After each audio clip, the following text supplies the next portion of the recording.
UMKM itu adalah usaha yang harusnya bisa mandiri. Walaupun pemerintah melalui DPR sudah mengeluarkan undang-undang namanya Undang-Undang Hak Cipta, bagian-bagian dari Undang-Undang Hak Cipta dengan peraturan pemerintah nomor 7 tahun 2021 tentang kemudahan perlindungan dan pemberdayaan UMKM dan koperasi. Maka saya selalu mengatakan bagi pengamat, pemerhati yang suka mengurus UMKM, mari kita gunakan bahasa UMKM di dalam memberikan pembinaan kepada kawan-kawan kita, pelaku UMKM. Bukan bahasa-bahasa diri kita atau bahasa-bahasa karena target program dan sesaat.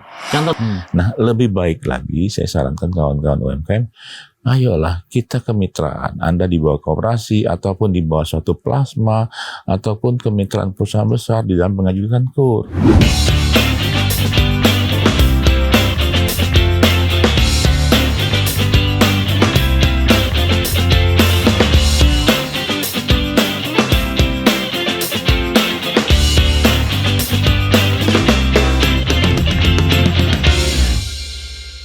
Halo Sobat, hari ini kita akan bicara tentang UMKM, usaha mikro, kecil, dan menengah. Ini menarik sebenarnya. Saya sudah mengikuti tentang UMKM ini ya cukup lama. Saya bahkan pernah menjadi coach untuk beberapa UMKM dalam beberapa program pemerintah. Namun kali ini kita akan hadir bersama pakarnya. Tapi saya sebenarnya punya sebuah pertanyaan. Sebenarnya UMKM itu mau kemana sih? Kok gitu-gitu aja gitu ya? Saya itu lagi baca satu buku yang menurut saya cukup menarik. Bukunya ini judulnya Company of One oleh Paul Jarvis. Paul Jarvis ini mendirikan perusahaan seorang diri dan tinggal kalau di Kanada hitungannya kampung ya, karena di pulau kecil dia tinggal di situ dan bisa melayani klien-klien seperti Yahoo, Mercedes-Benz, Microsoft, Warner Music. Jadi perusahaan-perusahaan besar bisa dia layani dari kampung gitu ya. Nah, Paul Jarvis ini meskipun tinggal dari kampung, dia juga bisa hidup, maksudnya kekayaannya sekitar $1 juta atau 1 sampai 5 juta dolar. Berarti minimum dia punya duit 15 miliar lah ya gitu ya.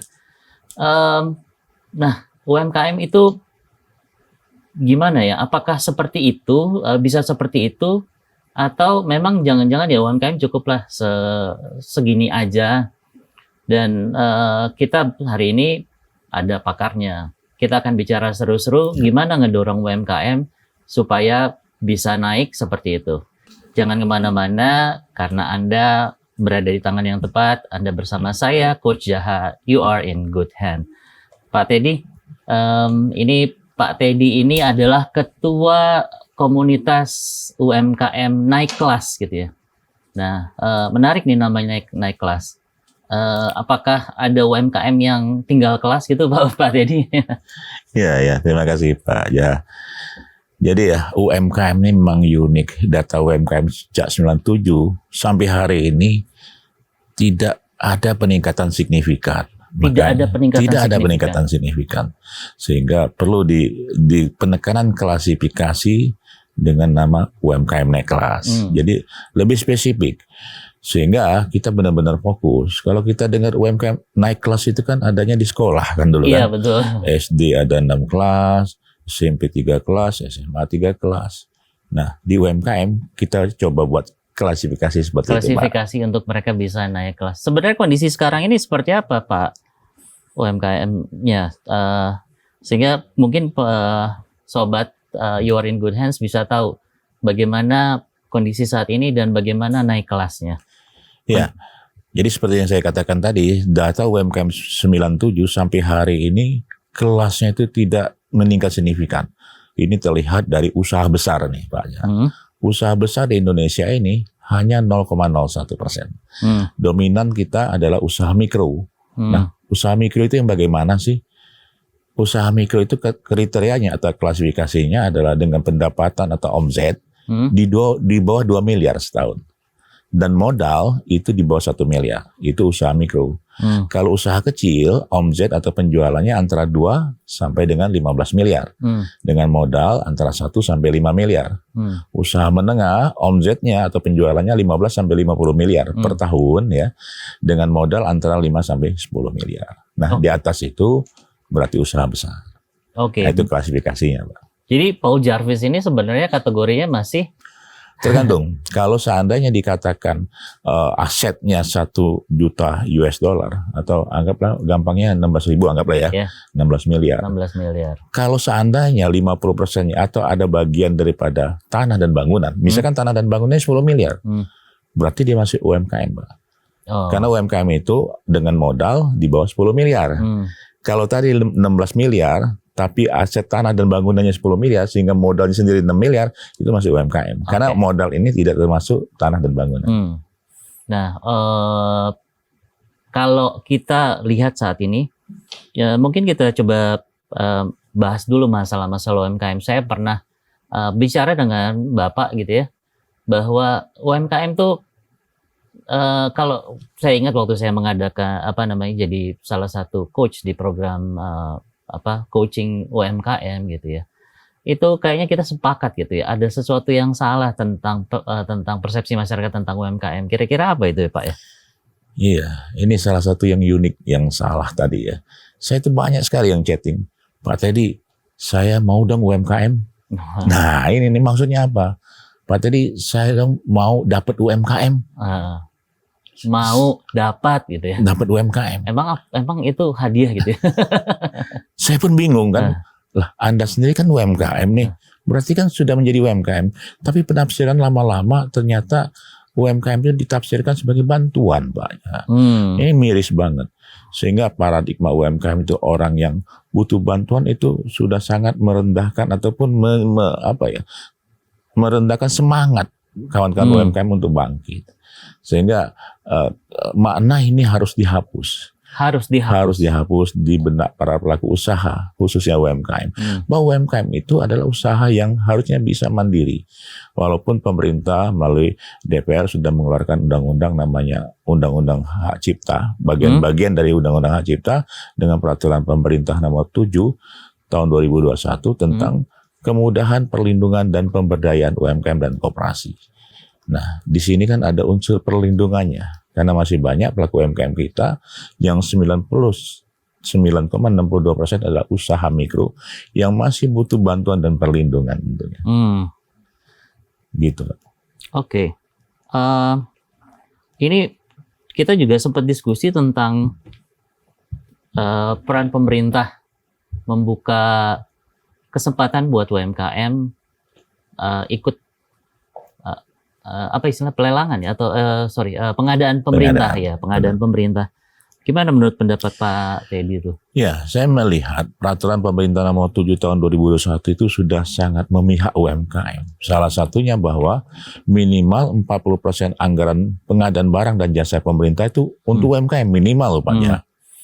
Ini sudah sangat bagus sekali. Tapi dalam realisasinya nih, UMKM yang tidak terbiasa untuk ikut tender, ikut lelang. Jangankan ikut tender atau lelang, mendaftar di LPSE, miliknya LKPP saja, mereka kesulitan. Nah, disinilah dunia digital ya. Artinya lebih dari 64% pelaku UMKM kita nih tidak memiliki kompetensi dunia digital. Mereka tidak paham bagaimana cara upload ke suatu sistem, data-datanya dan lain-lain. Ini salah satu kendala. Sehingga di dalam pengadaan barang dan jasa pemerintah tadi yang minimal 40% untuk UMKM masih sangat rendah untuk UMKM. Saya belum melihat realisasi ini tercapai di 2023. Kita tunggu. Karena di 2024-nya diharapkan pengadaan barang dan jasa pemerintah 40% untuk UMKM itu benar-benar terrealisasi. 40% anggaran itu belum terrealisasi. Baru berapa persen terrealisasinya, Pak? Data tidak ada yang valid, Pak. Saat saya juga berkesempatan bertemu dengan kawan-kawan dari berbagai kementerian, memang belum ada data yang valid. Memang ada beberapa data saja yang sudah ada ya, yang mengatakan sudah hampir 40%. Sudah hampir 40% tuh tahun 2023 ya. Namun banyak sekali dari kawan-kawan UMKM mengatakan ya bisa jadi pengusaha besar yang membuat usaha UMKM. Ini kan yang ditangkap oleh kawan-kawan UMKM ya. Bisa jadi usaha besar yang membuat badan usaha yang klasifikasi UMKM yang ikut. handle. Nah ini tentu kita harus cermatin benar atau tidaknya yang dipikirkan oleh kawan-kawan UMKM. Karena ya 40% ini sesungguhnya ya kita peruntukkan benar-benar untuk pelaku UMKM. Oke, jadi kondisi saat ini sebenarnya UMKM kita itu mindsetnya masih minta bantuan, terus masih disusuin dengan dikasih berbagai fasilitas gitu ya. Tapi sudah seperti itu pun mereka sulit berkembang. Harusnya mereka menuju mindset yang mandiri. Nah, komunitas UMKM naik kelas yang Bapak pimpin sebagai ketua umum, apa saja Pak yang sudah dilakukan untuk mewujudkan mindset mandiri, atau mungkin ada target-target lain selain mindset mandiri?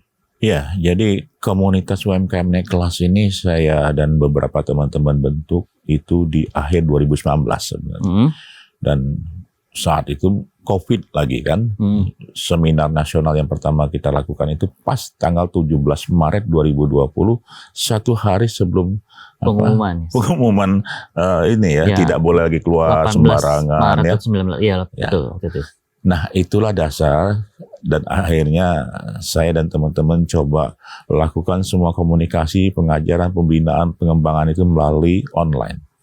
Dan memang salah satu dari hikmah COVID, di mana banyak sekali pelaku UMKM yang terpengaruh berdampak dari COVID, sehingga kami semakin menyatu dalam kesulitan. Jadi pembentukan komunitas UMKM naik kelas ini banyak sekali UMKM yang bersatu dalam saat kesulitan. Nah ini kan momen yang mungkin saling sharing, saling cerita, dan akhirnya terbentuklah komunitas UMKM naik kelas ini secara sah, secara hukum, berbadan hukum pada 20 Oktober 2020. Nanti 20 Oktober, 2 bulan lagi itu baru 4 tahun nih Pak. Sehingga kita melihat 3 hal kelemahan UMKM di Indonesia yang menjadi target program. Pertama itu kompetensi, kedua adalah jaringan pasar, dan ketiga adalah faktor permodalan. Mindset di mana tuh Pak? Di kompetensi atau gimana? Mindset di kompetensi. Di kompetensi. Ya. Berarti pertama itu adalah kompetensi. Kemudian jaringan pasar, baru permodalan. Kompetensi, jaringan pasar, dan permodalan. Lanjut Pak. Ya, jadi melihat COVID-19 tempoh hari bahwa kompetensi digitalisasi teman-teman untuk berjualan online itu masih sangat rendah sekali. Padahal terbukti transaksi online atau penjualan online lah bahasa sederhananya itu bisa meningkatkan 3 kali lipat transaksi ya. Transaksi itu meningkat 3 kali lipat. Nah sebenarnya sangat membantu teman-teman yang UMKM yang terpuruk di COVID untuk bisa berjualan online. Namun ya kompetensi mereka sangat rendah dan itu menjadi target komunitas UMKM naik kelas untuk meliterasi kawan-kawan dari sisi digitalisasi. Nah semua dilakukan secara online. Pengajaran, pembinaan, bimbingan, konsultasi kami lakukan semuanya secara online selama COVID-19. Dan alhamdulillah yang awalnya kita membuat satu survei 85% atau 87% UMKM berdampak negatif dari COVID-19 pada 3 bulan setelah itu atau tepatnya di bulan Juli itu menurun menjadi 43% yang berdampak COVID. Yang berdampak. Artinya yang survive naik. Artinya mereka sudah bisa jualan online. Lumayan ya, berarti 50%. Lebih dari 50%. Nah jadi ya ini salah satu yang kita lakukan dan itu juga mungkin karena dibantu juga era new normal waktu itu bulan Juli 2020 ya, yang tadi UMKM nggak bisa jualan sama sekali, sekarang era new normal terbatas lah ya, mereka bisa melakukan jualan secara terbatas dan sangat sangat memberikan dampak positif bagi kawan-kawan UMKM yang kita literasi dari sisi digitalisasi. Meskipun memang harus sabar Pak. Artinya kita nggak bisa 1 jam kita kasih pelatihan digitalisasi mereka langsung paham, nggak bisa. Karena hal yang sederhana pun mereka akan tanya lagi. Nah inilah yang harusnya pemberian kompetensi ini harus berkelanjutan. Tidak bisa kita hanya sesaat karena target program ataupun target politis dan lain-lain tentunya. Ini harus benar-benar dilakukan secara ikhlas, sukarela, secara berkesinambungan. Agar UMKM ini bisa terus nggak bisa diajarkan sesaat seperti itu, Pak. Contoh kasus apa Pak? Nggak bisa diajarkan sesaat? Ya, tadi yang saya sampaikan, kita memberikan pengajaran atau literasi tentang digitalisasi. Nah, digitalisasi kan bukan hanya tentang penjualan online ya. Kalau bicara digitalisasi, banyak hal-hal yang harusnya masuk ke ranah digital semua. Selain penjualan online, laporan keuangan juga secara digital, kris ya, semuanya itu transaksinya semua digital. Nah, untuk membuat laporan keuangan saja, misalkan teman-teman UMKM lebih dari 70% belum bisa buat laporan keuangan. Inilah dampaknya. Salah satu dampak kawan-kawan UMKM tidak bankable di mata perbankan. Ini salah satunya. Misalkan kita ajarin lah hari ini laporan keuangan tentang bagaimana sih membuat penjualan. Mungkin saat itu mereka paham. Besok-besok mereka tanya lagi, Pak Ted, itu yang dimaksud penjualan apa ya? Besok-besok ditanya lagi. Maka ini harus dijelaskan. Anggota Bapak berapa sih? Kalau secara data binaan kita se-Indonesia lebih 1,2 juta. Ya. Berarti 1,2 juta orang itu tiap hari nanya yang sama, Pak? Ya, artinya gini, sederhana ya lah. Teman-teman 2 tambah 2, 4 ya. Wah paham, gampang banget kan. Besok nanya, Pak Ted, aku lupa kemarin 2 tambah 2 berapa ya? Gitu ya. Ini contoh ya. Contoh yang sederhana. Kenapa? Bisa jadi karena maaf sekali, saya selalu mengatakan, dominan kawan-kawan UMKM ini tidak berpendidikan tinggi, sehingga dibutuhkan suatu pemberian pelatihan yang berulang-ulang sampai mereka benar-benar paham. Maka saya selalu mengatakan bagi pengamat, pemerhati yang suka mengurus UMKM, mari kita gunakan bahasa UMKM di dalam memberikan pembinaan kepada kawan-kawan kita pelaku UMKM. Bukan bahasa-bahasa diri kita atau bahasa-bahasa karena target program dan sesaat. Contoh bahasa UMKM apa tuh Pak Teddy? Ya, ini yang pernah saya lakukan karena saya dulu juga dari tahun 95 saya berkecimpung di UMKM juga. Salah satu contoh lah. Misalkan nih banyak sekali pelaku usaha besar yang ingin membina UMKM menggunakan bahasanya mereka. Misalkan bahasa misalkan atau contoh yang gampang dimengerti deh, omset berapa setahun? UMKM kan nggak ngerti itu omset apa, gitu apalagi bilangnya setahun kan. Kalau ditanya, Ibu penjualan sehari berapa? Nah ini salah satu contoh bahwa UMKM itu memang detail. Mereka nggak ngerti penjualan setahun, tapi mereka kalau ditanya penjualan sehari berapa? Ini salah satu. Juga misalkan kawan-kawan perbankan, kalau bicara dengan UMKM, jangan gunakan bahasa perbankan. Teman-teman UMKM nggak ngerti itu apa collectibility, apa itu NPL, dan lain. Tapi gunakanlah bahasa yang benar-benar bahasa yang dimengerti oleh kawan-kawan UMKM. Nah, ini menarik nih Pak ya. Ini juga mindset kan sebenarnya. Antara kalau pengusaha besar memang mikir omset per tahun ya. Tapi kalau UMKM mikir penjualan per hari.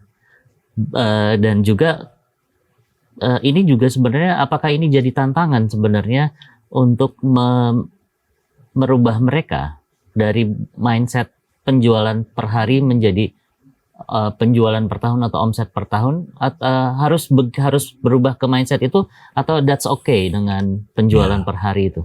Ya kalau kita lihat data, 99,62% pelaku usaha di Indonesia ini adalah usaha mikro. Rata-rata usaha mikro lebih kurang 68%-nya omset atau penjualan setahun itu di bawah 50 juta per tahun.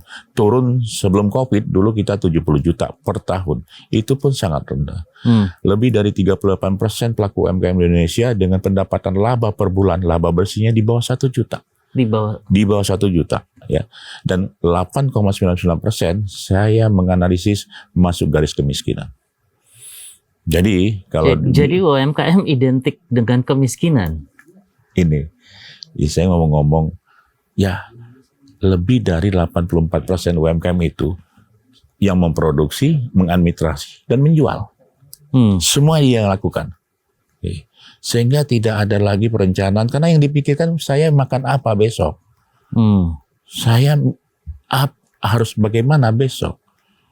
Jadi jangankan berpikir sebulan depan, setahun depan, mereka masih memikirkan makan apa besok.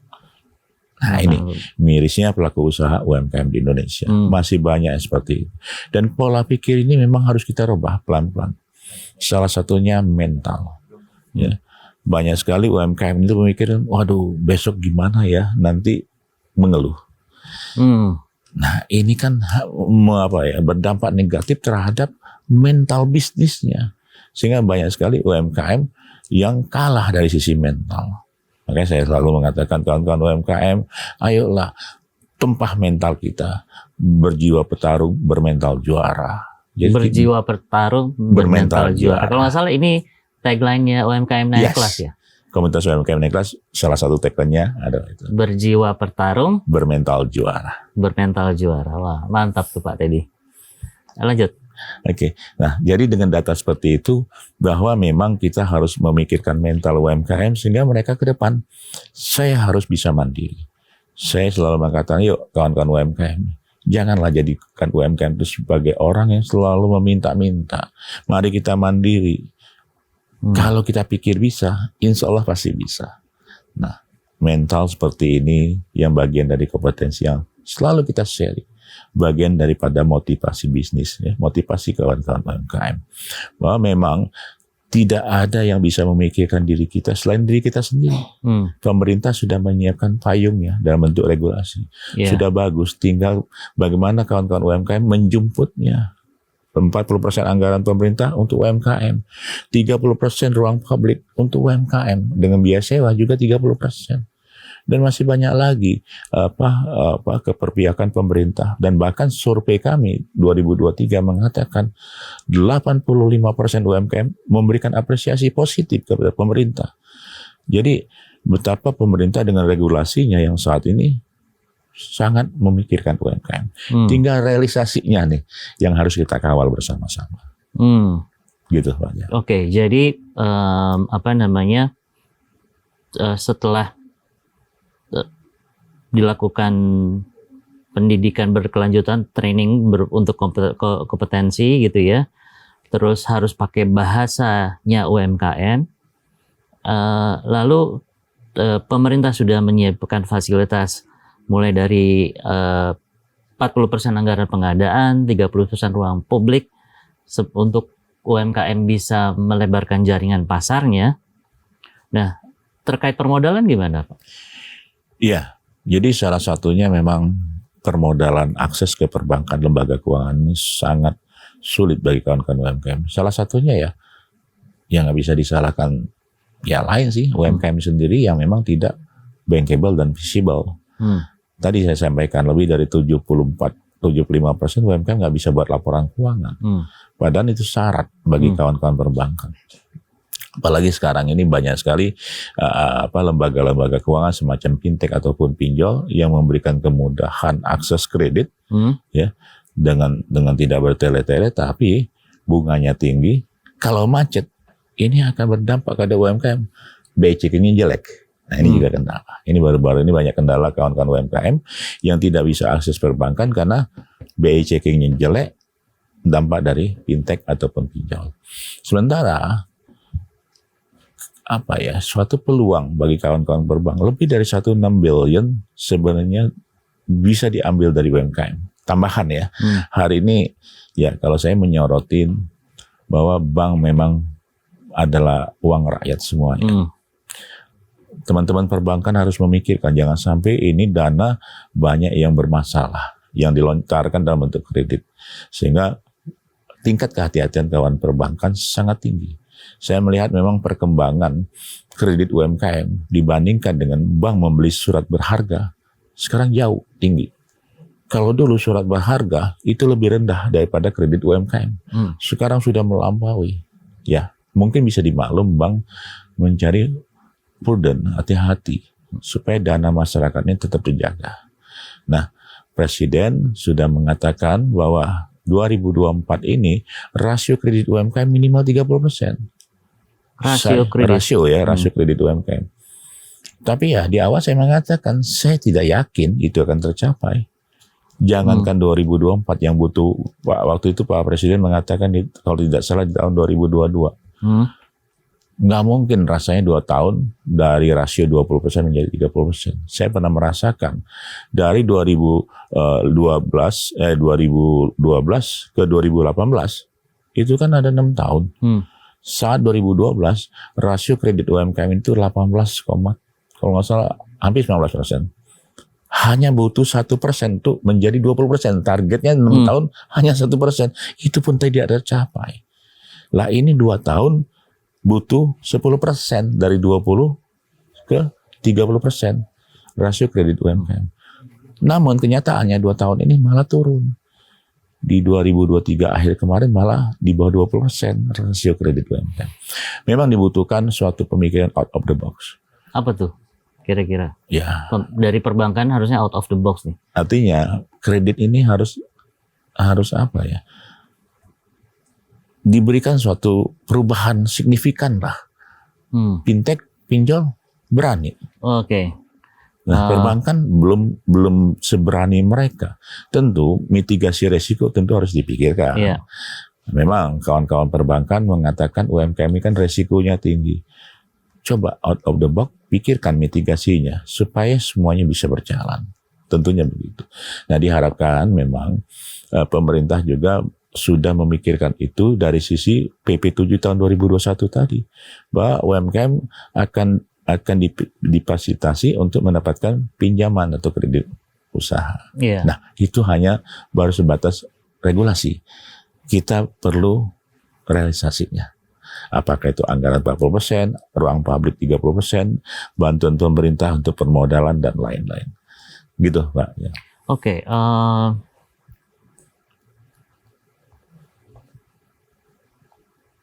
Kira-kira apa yang bisa dilakukan oleh pemerintah untuk membuat perbankan agar perbankan berani menjaminkan atau memberikan kredit kepada UMKM? Iya, salah satunya memang penjaminan yang seperti pemerintah lakukan di KUR ya. Itu pun masih banyak sekali perdebatan di lapangan. Pemerintah mengatakan bahwa KUR di bawah 100 juta tanpa agunan. Karena sudah dijamin oleh asuransi. Tapi kawan-kawan UMKM gimana tuh kenyataannya di lapangan, kami tetap diminta agunan. Nah ini tantangan. Pemerintah sudah melakukan. Pemerintah nggak bisa maksa juga. Ini perbankan kan dananya dana masyarakat. Ya kan? Bukan dananya pemerintah, tapi pemerintah mensubsidi bunga dan mensubsidi premi asuransinya khusus untuk KUR. Dananya tetaplah dana masyarakat. Kawan-kawan perbankan tetap harus prudent. Saya pikir hal yang wajar. Nah, saya sampaikan kawan-kawan UMKM yang mengatakan, Pak, kami minta kredit 50 juta KUR tetap diminta agunan. Saya sampaikan begini, mungkin resiko Anda tinggi. Resiko ya. Resiko kawan UMKM yang tadi mengatakan agunan, mungkin resikonya tinggi. Kenapa? Kawan perbankan kan punya sistem untuk menilai. Apakah dia resiko rendah, tinggi, sedang, ataupun tinggi. Semakin tinggi resiko, semakin peluang ditolak. Bisa jadi diminta agunan karena resikonya mungkin tinggi dan masih tahap toleransi. Makanya pengaman resikonya pakai agunan. Nah, lebih baik lagi saya sarankan kawan-kawan UMKM, ayolah kita kemitraan. Anda di bawah koperasi ataupun di bawah suatu plasma ataupun kemitraan perusahaan besar di dalam pengajuan KUR. Misalkan nih plasma petani sawit di bawah optakernya perusahaan sawit sebagai avalis. Ya kawan-kawan perbankan mungkin lebih nyaman dan menilai resiko akan lebih rendah dibandingkan yang hanya sendirian mengajukannya. Nah, seperti itu. Jadi kredit UMKM pola linkit atau kemitraan mungkin perlu disosialisasikan lebih banyak lagi. Oke, berarti selama belum ada solusi untuk dari perbankan gitu ya, perbankan belum mampu bersaing dengan fintech atau pinjol gitu ya. Mau nggak mau permodalan untuk UMKM harusnya berkelompok dalam bentuk koperasi atau kemitraan atau plasma tadi itu ya. Oke.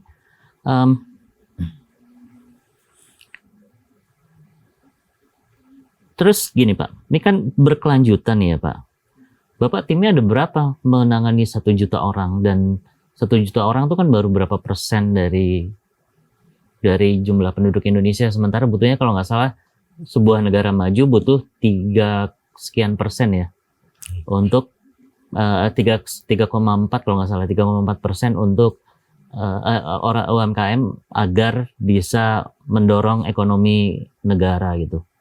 Nah, dari 1 juta anggota Bapak untuk bisa memenuhi 3,4% tuh apa rencananya, Pak? Iya, kalau kita lihat jumlah pelaku usaha di Indonesia ini ada 64,2 juta ya total ya. 99,9%-nya adalah UMKM. Nah, komunitas UMKM naik kelas ada di 38 provinsi dan ada 4 perwakilan luar negeri. Belgia, Prancis, Brunei Darussalam, dan Amerika Serikat. Wow. Jadi kita mengakomodasi kawan-kawan yang untuk ekspor juga dengan perwakilan. Nah, dari kawan-kawan di provinsi, 3 provinsi pun mengakomodasi, memediasi, membina dan mengembangkan kawan-kawan UMKM. Tentu tidak ada yang mungkin kami juga penuh dengan kekurangan tenaga ataupun orang-orang ahli tentunya. Nah, tingkat nasional di Dewan Pengurus Pusat ya kami selalu mengadakan pembinaan secara terpusat tentunya by online. Kalau di daerah mereka bisa online, bisa melakukan secara offline tentunya. Nah, memang David McClellan, sosiolog senior Amerika Serikat mengatakan bahwa suatu negara akan menuju makmur apabila minimal 2% dari penduduknya adalah wirausaha. Wirausaha ya, minimal. Nah, hari ini Indonesia sudah lebih dari 3,49%. Target pemerintah ya diharapkan 4% tahun ini ya. Rata-rata negara maju, kalau kita lihat Singapura ya, negara tetangga kita sudah 7%. Malaysia juga. Tapi rata-rata negara maju harusnya sudah di atas 12% rasio kewirausahaannya. Nah, bicara ke depan memang pengembangan UMKM ini harus kita proyeksikan jauh ke depan sehingga bisa berkelanjutan. Contoh saja Indonesia Emas 2045, di mana Indonesia diprediksi menjadi negara maju. Ya setidaknya kita sama dong dari sisi pelaku usahanya ya. Dari sisi pelaku usaha menjadi negara maju. Bahwa negara maju rata-rata usaha besarnya 0,1 sampai 0,4%. Indonesia hari ini 0,01%, masih jauh. Sehingga,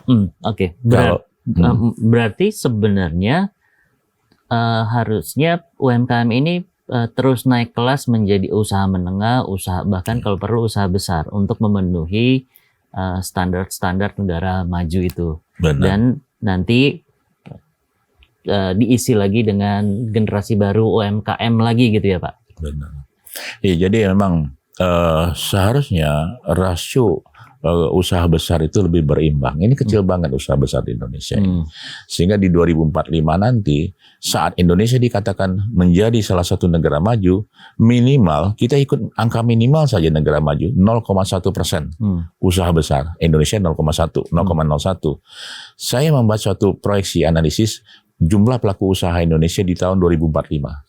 Dengan singkat pertumbuhan 2,43% per tahun akan didapat angka 122 juta pelaku usaha Indonesia di 2045. Ini proyeksi, kajian yang kami lakukan. Kalau kita minimal 0,1% saja usaha besar, berarti kita butuh 122 ribu UMKM yang naik kelas menjadi usaha besar sampai dengan 2045. Hari ini usaha besar kita berapa? 5.550. Berarti kita butuh banyak sekali UMKM yang naik kelas mencapai 122 ribu. Kalau seandainya ditarik garis normal, maka jumlah usaha besar di Indonesia masih di bawah 13.000 sampai dengan 2045. Berarti apa? Kita harus melakukan sesuatu yang tidak biasa. Apa tuh yang tidak biasa? Artinya selama ini kita yang normal-normal, yang biasa-biasa saja.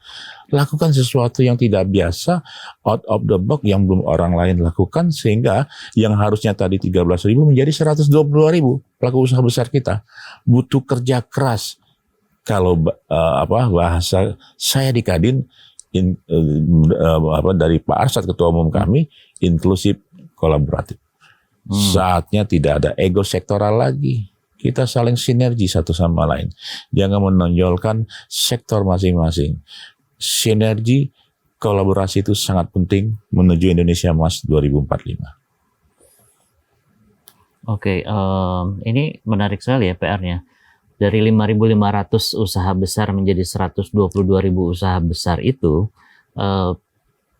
ada berapa nih 117.000 harus diisi sama UMKM yang naik UMKM. kelas gitu ya. Benar. Tadi Bapak sempat cerita tentang selama ini polanya terpusat gitu. Kalau mau out of the box, apakah harus polanya terdesentralisasi? Seberapa terdesentralisasi seharusnya pembinaan UMKM?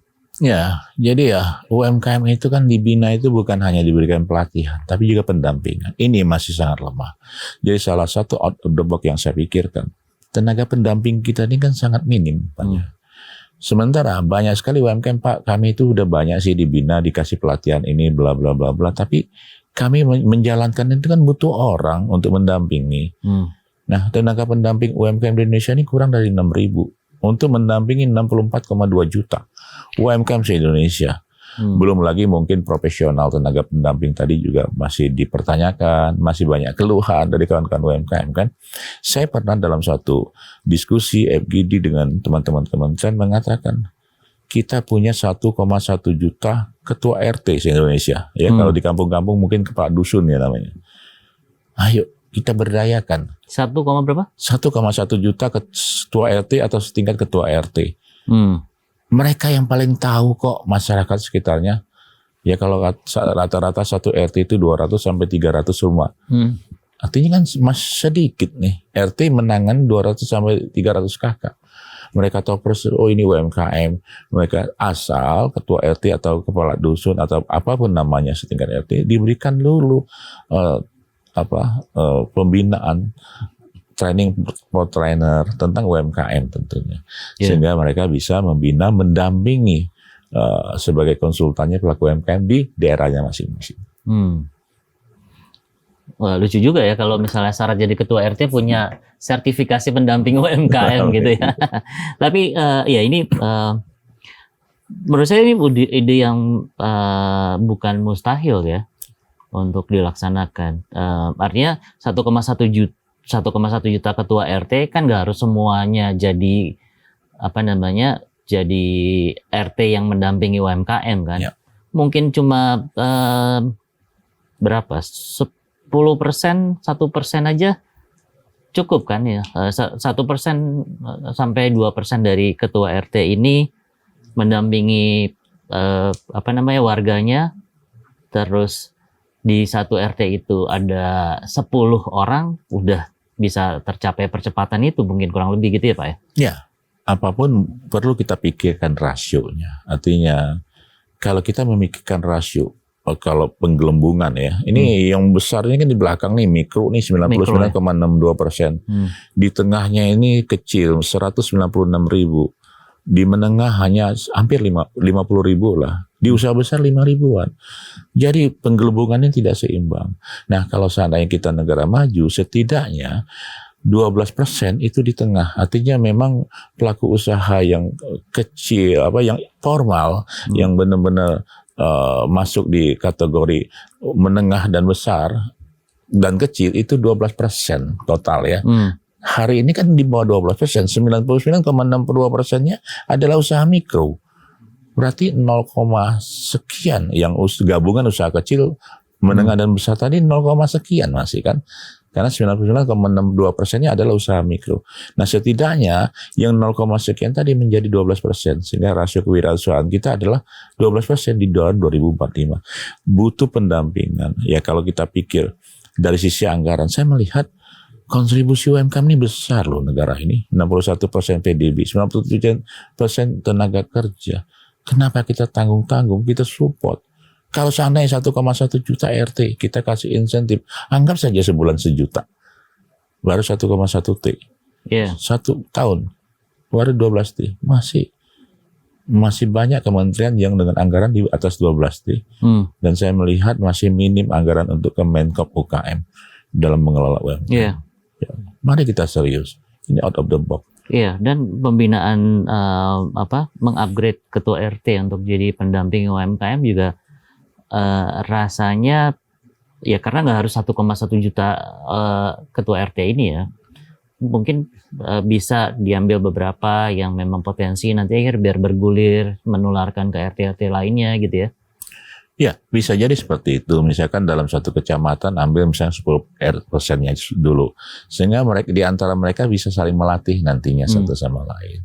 Ya, tentu kita butuh rasio. Belum ada teori berapa persen sih rasio untuk pendampingan UMKM. Tapi semakin banyak pendamping UMKM, semakin besar peluang UMKM naik kelas tentunya. Oke. Baik. Wah, gak terasa nih kita ngobrol udah 40 menit lebih. Saya lihat ini sangat menarik, beberapa ide dari Pak Teddy tentang pengembangan UMKM. Rasanya ini mungkin pertama kali diceritakan di media nasional gitu kali ya Pak, tentang ide RT ini sudah pernah diceritakan sebelumnya atau baru? Iya, di media belum. Saya hanya diskusi dengan kawan-kawan kementerian dan terakhir bersama kawan-kawan kantor staf presiden saya sampaikan seperti ini kan. Waktu saya menjadi narasumber dalam FGD-nya. Saya sampaikan seperti itu. Jadi ya UMKM selain butuh pelatihan, butuh perlindungan, mereka juga butuh pendamping. Ya, oke. Baik.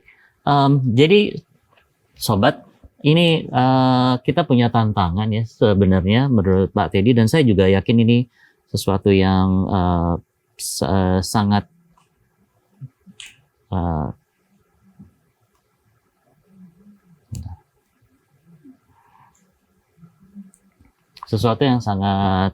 mungkin kita lakukan dari kondisi bahwa saat ini ada 5.500 usaha besar di 2045 di mana kita akan mencapai Indonesia Emas, kita butuh 122.000 usaha besar yang kursi itu harus diisi oleh UMKM. Ini tantangan berat ya, artinya kalau secara grafik ini bisa kita lihat menggeser dari dari titik kurva belnya banyak di UMKM menjadi kurang lebih 12,5% di 2045 itu harusnya udah di usaha menengah gitu ya, kurang lebih ya Pak. Menengah dan besar lah ya. Menengah dan besar gitu ya. Nah, ini yang kita mau, tapi sebenarnya isu yang kita lihat sebenarnya kondisi UMKM saat ini nih, pada saat ini mindsetnya itu masih menganggap mindset bantuan ya, identik dengan kemiskinan karena mereka ternyata penghasilannya sebulan aja hanya mungkin paling berapa sih 1 juta sah. 38% lebih pendapatnya di bawah 1 juta. Pendapatnya di bawah 1 juta dan 80% UMKM adalah di bawah garis kemiskinan gitu ya. 8,99. 8,99% di daerah bawah kemiskinan. Dan juga kebiasaan mengeluh ini sesuatu yang mestinya dirubah ya kalau Anda berada di UMKM.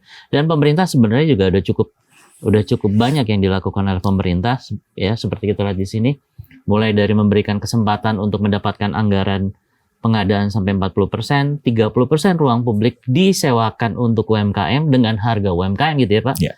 Dan rasio kredit UMKM itu di tiap bank harus mencapai 30%, walaupun yang terakhir ini masih agak sulit ya. Namun saya mau meng-highlight belajar pengalaman dari komunitas UMKM naik kelas gitu ya, bahwa penting pada awalnya kita itu merubah mindset. Ya, membantu merubah mindset dengan cara memberikan kompetensi, kalau nggak salah sih kompetensi yang diberikan tidak hanya motivasi, kemampuan manajemen, keuangan gitu ya, pelatihan-pelatihan, lalu dibukakan jaringan pasar gitu ya, dan permodalan. Namun nggak cukup, harus dilakukan berkelanjutan. Jadi ini menurut saya menarik ya, jadi sebuah model pengembangan UMKM yang dirintis oleh UMKM naik kelas, dari mulai merubah mindset, harus berkelanjutan, terus harus, nah ini yang menurut saya baru ini ya, bahwa bahasanya harus bahasa UMKM nih. Ini menarik ya, dari omset tahunan versus penjualan harian. Ya, saya akui memang ya, mereka itu berpikir hidup hari ini, besok ya gimana nanti, apalagi mikir tahunan. Nah, apalagi ini nih juga menurut saya menarik sekali ya. Berjiwa petarung, bermental juara. Yes. Nah, UMKM Indonesia memang harus menurut saya memiliki jiwa petarung, mental juara. Yang terakhir sebenarnya, nah ini yaitu aspek permodalan. Aspek permodalan ini tadi dikatakan fintech sama pinjol berani, tapi resikonya juga tinggi gitu ya. Dan perbankan belum bisa seberani itu, perlu didorong pemerintah dengan mungkin kebijakan-kebijakan baru yang out of the box. Saat ini belum ada. Oleh karena itu mau nggak mau untuk permodalan sebaiknya UMKM berkelompok dalam koperasi, plasma atau apa tadi Pak? Ada kemitraan lah, Atau linkage. kemitraan ya, atau Linkage lah ya. kemitraan. Menurut saya ini model yang cukup menarik, sobat. You are in good hands. Kita belajar banyak hari ini tentang bagaimana mengembangkan UMKM, isu-isunya yang cukup juga berat, tapi kita bisa menyaksikan hari ini komunitas UMKM naik kelas, sudah punya model dan sudah bisa mengembangkan sampai 1,2 juta Anggota. UMKM ya. Dan mudah-mudahan upaya UMKM naik kelas ini bisa mendapatkan dorongan dari siapapun Anda gitu ya, pemirsa atau sobat-sobat You Are in Good Hands, agar kita bisa mencapai ini nih. Bagaimana UMKM bisa mengisi kursi-kursi 122.000 usaha besar yang harus diisi sampai tahun 2045. Jangan kemana-mana, sampai jumpa lagi bersama kami, karena Anda berada di tangan yang baik. You are in good hand bersama saya, Coach Jaha. Sampai jumpa.